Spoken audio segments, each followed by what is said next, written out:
In this Luna 2 storyline, while everyone joins forces to fight against the Rocker of Salnari, more mysteries are set up, and many long-standing foreshadowings laid since the game's launch are also naturally resolved. Elements that once existed only in side quests or lore books are now seamlessly woven into the main narrative, gradually bridging the information gap between the developers and players, delivering an extraordinarily brilliant ensemble drama. And Nefer, with her unique identity, becomes the absolute core of the Luna 2 main storyline. As long as you know the story of Nefer, you can grasp the majority of what the story seeks to convey. Starting with Nefer, I'll provide a comprehensive analysis of the Luna 2 storyline, covering 5 main aspects: Nefer and the Ibis King Thoth, Tholindis and Rerir, the Visionary Vedrfolnir, the Knave and the Orphanage induction ceremony, and a certain behind-the-scenes mastermind who is yet to make an appearance. First, Nefer and Thoth share roots in ancient Egypt. The name Nefer comes from the ancient Egyptian hieroglyph NFR, which depicts a heart connected to a windpipe and means perfect, complete, and good, beautiful. Because of its beautiful meaning, it was widely used in ancient Egyptian names. For example, Nefertari, the most beautiful and beloved queen of Pharaoh Ramses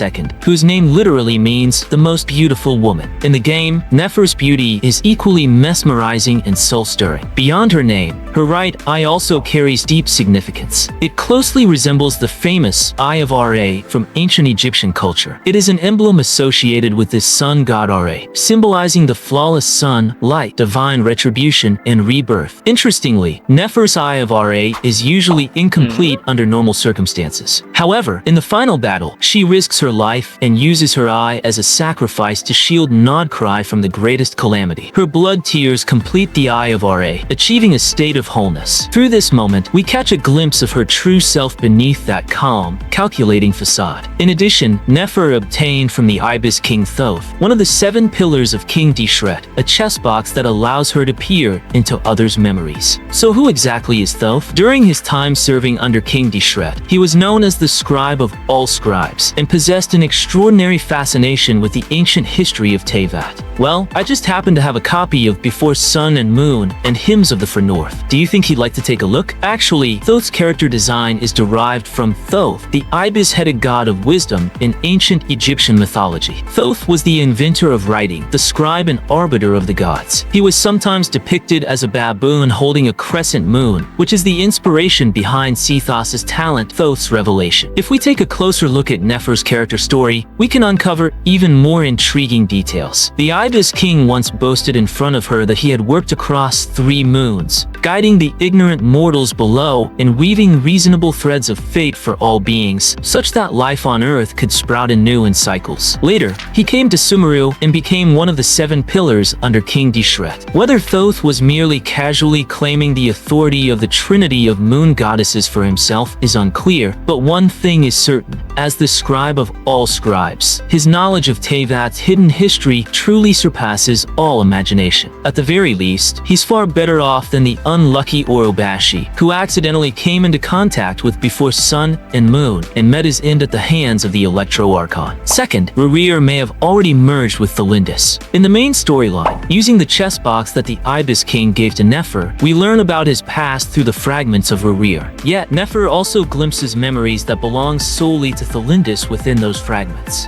In Luna 1 main storyline, Nefer mentioned that the phenomenon known as the Wild Hunt, essentially triggered by Rerir, initially could only see a ghostly shadow of a woman in the mist. But the oldest legends say that all people saw was the ghostly shadow of a woman in the mist. It wasn't until later that it became a full-blown calamity. Abyssal monsters and all.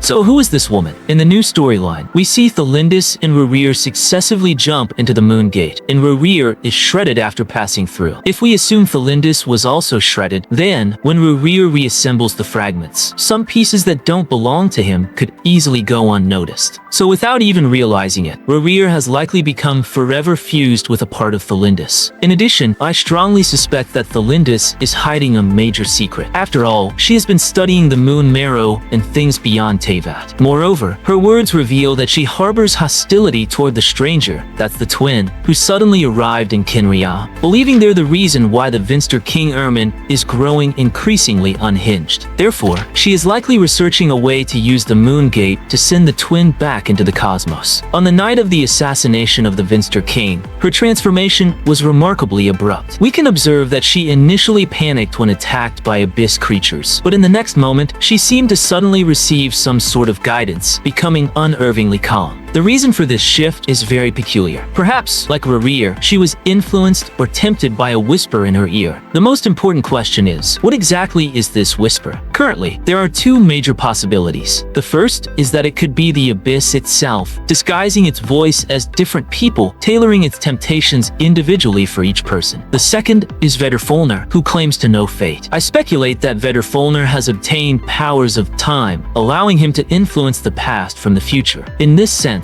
the essence of prophecy is actually the future prophet transmitting information to his past self. This aligns with his chess piece imagery as the Ouroboros, symbolizing cyclical time and reincarnation. It also resonates with the lines in Dane's character introduction. The future must atone for bygone mistakes. The eclipse is swallowed by the crimson moon, and such is the cycle of the world, in truth. However, in the storyline, he had both eyes stabbed blind, temporarily losing his prophetic abilities. I speculate that this is likely the point where the Ouroboros bites its own tail, the connection between past and future. At this junction, to regain his prophetic power, he divides the abyss's power and embarks on his fated path. It seems that even a great prophet cannot escape the shackles of destiny. And pining the Ouroboros' chest to his own fate is the central cross-shaped wheel, the Wheel of Fortune. The Wheel of Fortune, while nailing down the Ouroboros, is itself ensnared by the serpent and rendered unable to turn. All unknowns are thus transformed into knowns, likely symbolizing the immutability and inevitability of fate. This idea was also mentioned by Nicole, who noted that the destinies on Teyvat cannot be easily shaken. Additionally, the wise Phroptator is represented by a mask, a bizarre, mocking face, suggesting he indeed has a deep connection with the jester. The Eftervit he mentions is most likely Pierrot, who, like Phroptator, serves as a royal mage in Kenria. Meanwhile, secrets of the Knave and the orphanage are also revealed. In Rerir's memories,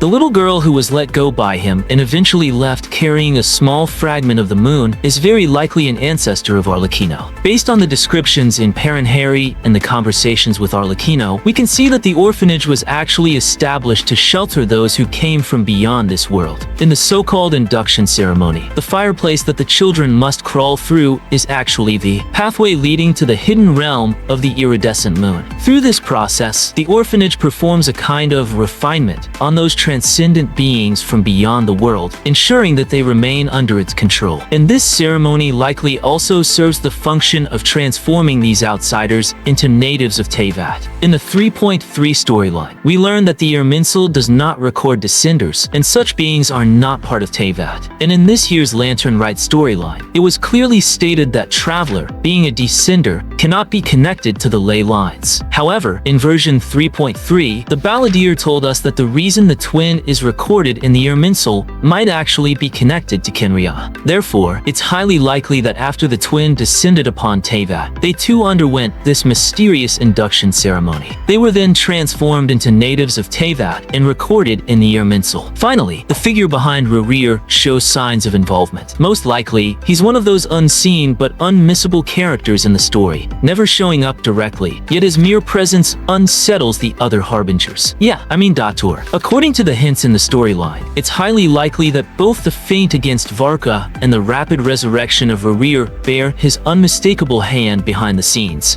Dator deliberately gathered the Moon Maiden, the Rocker of Salnari, and all Nod-Krai's key figures in one place, which is likely part of yet another staggering experiment of his design. Will he return with Rerir once again in the future? After all, the great prophet Vedrfolnir did say that the story of Rerir is far from over. Perhaps only when he returns from the cosmic space will he become the final boss of the Nod-Krai major arc. And when that time comes, will the friend who has been quietly aiding us finally make an appearance? Thank you for watching. If you enjoyed this video, please like and subscribe to show your support.